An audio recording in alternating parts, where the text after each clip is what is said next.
Okay, let's take a look at our transition principles. This is us on defense at the moment. So remember, with everything we do, when we go on the court, we have our players allocated to either an interior or a perimeter position. We have 2 interiors, 3 perimeters. So our perimeter guys are the 1, 2, and 3. Now, normally in traditional terms, a 1 would be a point guard, a 2 would be a shooting guard, and a 3 would be a small forward. All right, but these days we're just talking perimeter or interior. And we would say that within our perimeter players, that our number 1 is our allocated main ball carrier. Okay, so we want them to be getting the rebound, pushing the ball as our main ball carrier. Our other 2, our 4 and our 5, traditionally, that's our power forward, the number 4, and our 5-man is the traditional center. In these terms, we're talking just both are interior players. Let's say this is us on defense and we've just secured the rebound with one of our interior players. As soon as we've got that ball secured, not before, we need to make sure it's secured, our lane runners would be starting to sprint as quick as they can to get out wide on the court, not running the center lines here, nice and wide on the court, getting ahead as quickly as they can. The opposite, or the interior player that didn't rebound the ball, would be starting to sprint up the court through the center line, all right, slightly off the opposite side to the ball, all right, and the main ball carrier would be sprinting over to shorten that pass for the outlet. All right, once that happened, the main ball carrier would be looking to try and get the ball through the center of the floor, and with all our rules in transition, it is kick ahead early to an open player as soon as possible. Okay, so let's say in this instance they kicked ahead and it went straight to the 2. Our interior number 4 is the first interior player down the floor, and the rebounding number 5 here would be trailing behind the ball initially. All right, that first interior player down the floor needs to then, after they run to the rim trying to get the ball for the layup, they would then post up on the ball side of the floor. All right, the 1 who is our main ball carrier for our perimeter players, once they pass the ball ahead to that wing, they cut, trying to get the ball back, again, looking for the basket, all the way through to the basket and then to the opposite corner of the floor. All right, our trailing big would come to the ball side, but remain at the top of the 3-point line. This is our starting formation for flow offense. Now, in terms of a starting formation, that initial pass from the number 1 back here, all right, that initiated the offense straight away. We don't have to stop. We just run straight into it, and we get straight into the action of flow. From here, all right, we've got our interior guys that are going to rotate through these spots, which is our dunker spot down low and up the top. They're going to be in charge of reversing that ball and making the play in the action in the play, okay, getting the ball from one side of the court to the other. Our perimeter players, these 3 here, all right, there will always be 2 wings and 1 baseline, and it's going to rotate, as you'll see in a second, from one side to the other and give us some ball movement and player movement to be able to try and create scoring opportunities. So let's take another look, or a deeper look, a closer look at what it looks like in the half court from this position.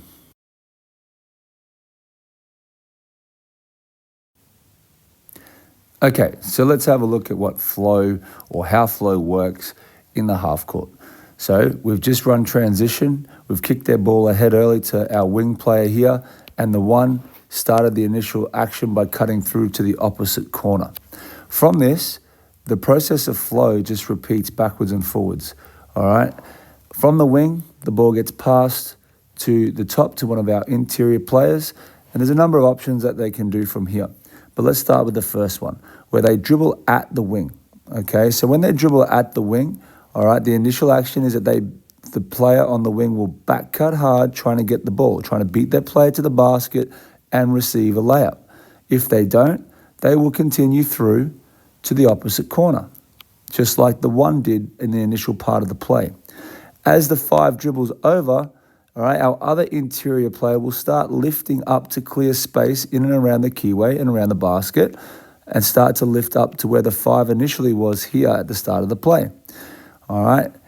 Once that player, the 3, has back cut through, the 1 will start to lift, and we're looking at the first option being a dribble handoff. And we want to try and create some space here where the ball is below the level of the free throw line.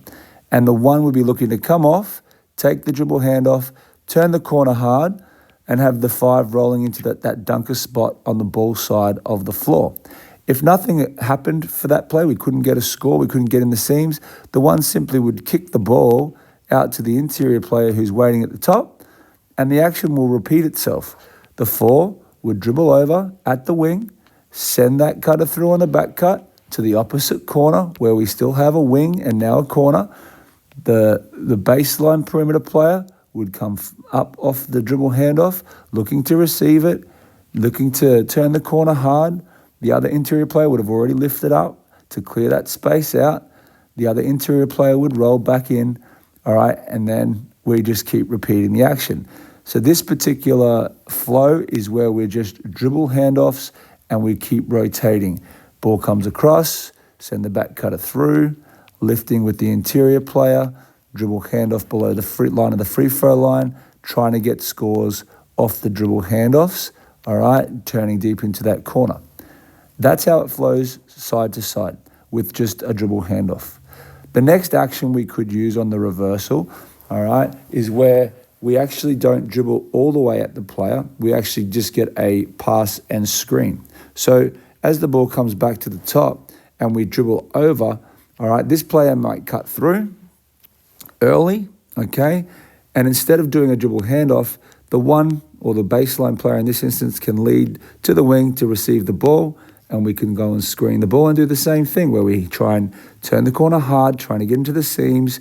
We roll off the screen back to that dunker spot on this side, and if we don't get anything, the 5 would have lifted earlier when the screen was happening to create space, and if we don't get the options that we want out of that, we can kick the ball on, and we end up in the exact same position where the 5 can reverse it, dribble handoff, or send them through, lift up, get the screen, 4 starts lifting up the interior guy there, turn the corner, don't get it, roll to the dunker spot, and we just have this action that repeats itself backwards and forwards.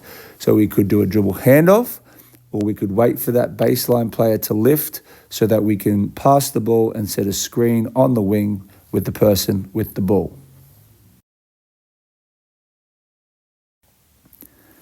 Okay, so now we've had a look at the basic flow going backwards and forwards using either a dribble handoff or passing to the wing and setting a screen. Other options that we're going to look at is the option, instead of the wings back cutting through, them actually setting a down screen. What that will look like is as the ball gets reversed, all right, if maybe we're calling the play down, or maybe the one just reads, or the wing player in this instance just reads that they want to set a down screen, all right. As the ball is getting dribbled over, the one would have already gone to set a pick on the defensive player of our baseline player, which is the number 2 in this instance. The same action can happen here where we either dribble handoff or we can pass and screen the wing. As the 2's coming off, all right, we still need to have one of these players going through to the corner. Now, if I'm setting the screen, generally I'm going to roll out looking for the ball. This is a potential pass to that guy going back door because he might get open off the screen, all right? And if not, he would continue through to the opposite corner, just like he would have if he'd back cut from the wing in the initial action. From there, we've still got the 2 side now. We've got the 2-man game where we can go dribble handoff and try and turn the corner with the 4 rolling, and the interior guy on the in the dunker spot would be lifting up. Or, all right, we could also have that initial action where they pass the ball to the 2 on the wing and then go and set a ball screen and run the same screen and roll action. Okay, 5 would have lifted up earlier. So that would be our initial options for down. Now let's have a look at some potential scoring options out of this play. All right, again, it's just an action that we're trying to create scoring opportunities.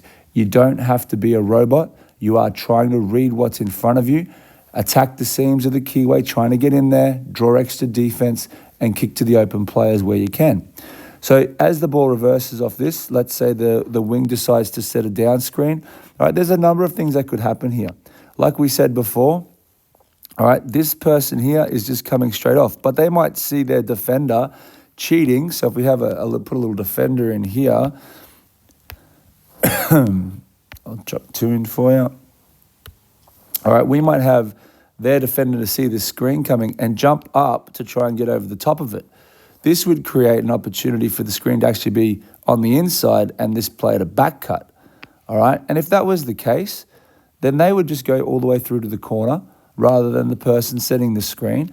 And the screener would then turn into the person who comes off the dribble handoff or the screen and roll on the wing.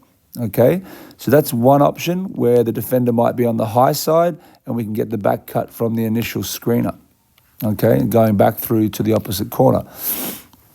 So the other option from there as well, let's say the defender on the screener, so the number 3 here, let's say as they go to set the screen, their player trails in behind here. Okay, what that's done is open up a massive lane for them to cut into.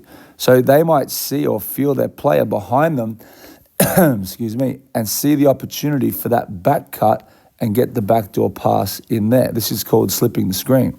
Okay, so if that was to happen, again, if they don't get it, they would become the player that goes through to the opposite corner and we would have the dribble action or the screen and roll action happening on the wing here between the 1 and the 5.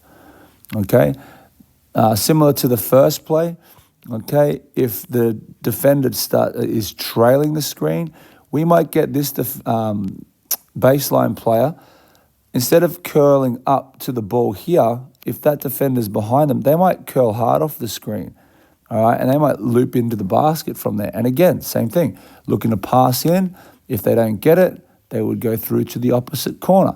So the action's all the same. We always have one of these 2 players, all right, coming off the screen, all right, and going through to the corner, or coming off the screen to the ball and the person setting the screen going through. But one of them will always lead towards the basket and continue through to the opposite corner, while the other one will always lead up to the ball, all right, for the dribble handoff or a screening action.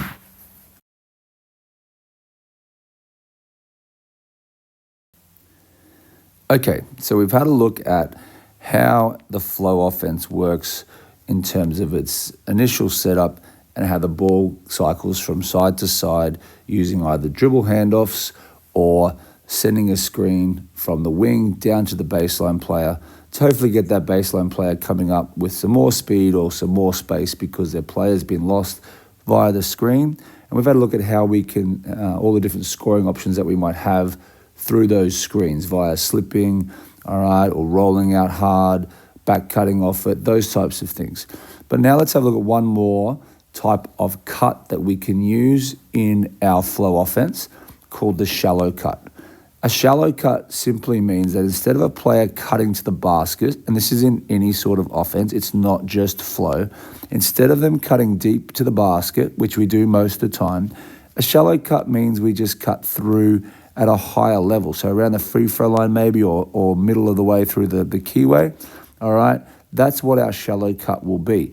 So in the instance of the flow offense that we're trying to run here, if we were to run shallow, which is shallow cut, when the ball gets reversed, so obviously the ball's come back after the screen and roll here, all right, or the handoff to the top, and we're reversing the ball. If we called a shallow cut, or the player over here on the wing just wanted and decided to run a shallow, all right, what would happen is as the ball's dribbled at them, they would run through off a shallow and they will come up high. Now, 2 things have to happen here.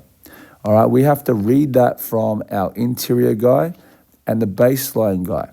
Because this player hasn't cut through to the corner, we need the opposite baseline to cut through to the opposite corner to create the space. And as that 3's cutting through, we need our interior player to lead to the ball from the dunker spot to the high post. And what we're doing here when we pass into that high post is we're creating an angle so that the defender of the interior player, the perimeter player at the top here, all right, is almost impossible for them to see the ball and their player. So at some point they're going to turn their head, okay? And this player as soon as that pass goes in, will set up that player to be able to run straight off that for a handoff or a little bounce pass out in front as they go through for that layup at the basket. Okay, if they didn't receive the layup, they couldn't get the pass, all right, maybe they were defended well, okay, and they came through, the two came through, didn't get it, all right, they would simply go, all right, back out to the opposite corner, all right. The player, the 5, would roll back to the basket looking for it, so you could almost set a screen there at the same time. And then from there, you can see the action is the same as it was, all right, with our 3 side now being this side, so 3 players on this side looking for the dribble handoff, all right, or screen action, and then the dunker spot on the weak side, and this player will just simply lift back up to that wing position. And you can see we're back in that formation for Flow to continue, where we might dribble at, send the cutter through, all right, get the dribble handoff, all right, looking to screen, roll off the dribble handoff and score, interior players lifted, and we just keep repeating that process, trying to get scoring options. So that's all of the things we really need to just get in our mind and understand that in all instances with this offense, when the ball gets reversed, all right, one of these 2 players, whether it be through back cut, through screening and rolling, all right, whatever it is that happens, one will end up going through to the opposite corner, and the other one needs to initiate some sort of dribble handoff or possible screen and roll action at all times, trying to break into that seams of the keyway to draw extra defense and get a score. As we cycle, we should be looking to score at all times. It's not a robotic thing. It is a reading of what is being presented to you by the defense and trying to react and get scores.